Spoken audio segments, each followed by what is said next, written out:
தொடர்ந்து பாருங்கள், ஆதரவு கொடுங்க, சப்ஸ்கிரைப் பண்ணுங்கள், லைக் பண்ணுங்கள், ஷேர் பண்ணுங்கள். இலங்கை அதிபர் தேர்தலில் தேசிய மக்கள் கட்சி தலைவரான அனுராக் குமார திசாநாயகே வெற்றி பெற்றுள்ளார். இலங்கையின் பிரதான கட்சிகளாக பல ஆண்டுகளாக வலம் வந்த ஐக்கிய தேசிய கட்சி, சுதந்திர கட்சி போன்றவை இந்த தேர்தலில் காணாமல் போனது. ஐக்கிய தேசிய கட்சி வேட்பாளரான சுஜித் பிரேமதாச, முன்னாள் அதிபர் பிரேமதாசவின் மகன், 2வது இடம் பிடித்தார். அவருக்கு 32.76% வாக்குகள் முதல் சுற்றில் கிடைத்தது. அனுராக் குமார திசாநாயகவிற்கு முதல் சுற்றில் 42.31% வாக்குகள் பெற்ற நிலையில் 2வது சுற்றில் 55.89% வாக்குகள் பெற்று வெற்றி பெற்றார். அவர் சென்ற தேர்தலில் வெறும் 3% வாக்குகளை பெற்றிருந்த நிலையில் இந்த தேர்தலில் இலங்கை மக்களுக்கு ஆதரவான பல போராட்டங்கள் நடத்தி மக்கள் மனதை இடம் பிடித்து சுதந்திர கட்சி, ஐக்கிய தேசிய கட்சிக்கு பிறகு இவர் 3வது புதிய கட்சி சார்பில் அதிபராக தேர்வாகியுள்ளார்.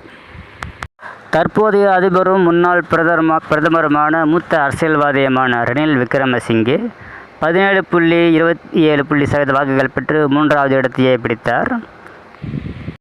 முன்னாள் அதிபர் ராஜபக்சேவின் மகன் நாமல் ராஜபக்சே படுதோல்வியை சந்தித்தார் தேர்தலில்.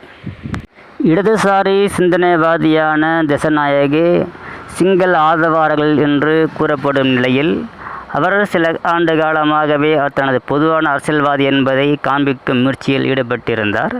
28 கட்சிகளை உள்ளடங்கிய தேசிய மக்கள் கூட்டணியை அமைத்து இந்த தேர்தலில் பிரதான கட்சிகளை தோற்கடித்து முதல் முறையாக அதிபராகியுள்ளார். அவர் சிங்களர்கள், தமிழர்கள், இஸ்லாமியர்களை ஒருங்கிணைந்து புதிய இலங்கையை படைப்போம் என்று பதவியேற்ற பிறகு அவர் கூறியுள்ளார்.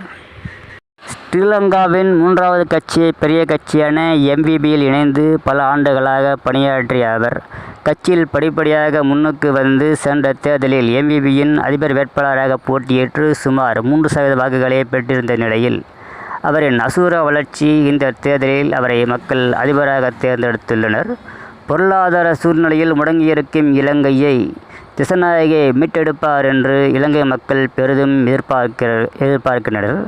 தமிழர்கள் அதிகம் வாழும் பகுதியில் சுஜித் பிரேமதாசவுக்கு கூடுதல் வாக்கு பெற்றிருந்த நிலையில் இவர் சிங்களர்களின் பெரும்பான்மை வாக்குகளை பெற்று இலங்கையின் புதிய அதிபராக தேர்வு செய்யப்பட்டுள்ளார். அனுராக் குமார திசாநாயகே சிங்கள ஆதரவாளர் என்ற நிலையை உடைத்து அனைத்து மக்களுக்கும் பொதுவான தலைவராக இருந்து இலங்கையை முன்னேற்றத்துக்கு எடுத்து செல்வார் என்று உலக நாடுகள் எதிர்பார்க்கின்ற நிலையில் இலங்கை மக்களும் அதையே எதிர்பார்க்கின்றனர். எங்கள் சேனலை தொடர்ந்து பாருங்கள், ஆதரவு கொடுங்க, சப்ஸ்கிரைப் பண்ணுங்கள், லைக் பண்ணுங்கள், ஷேர் பண்ணுங்கள். நன்றி, வணக்கம்.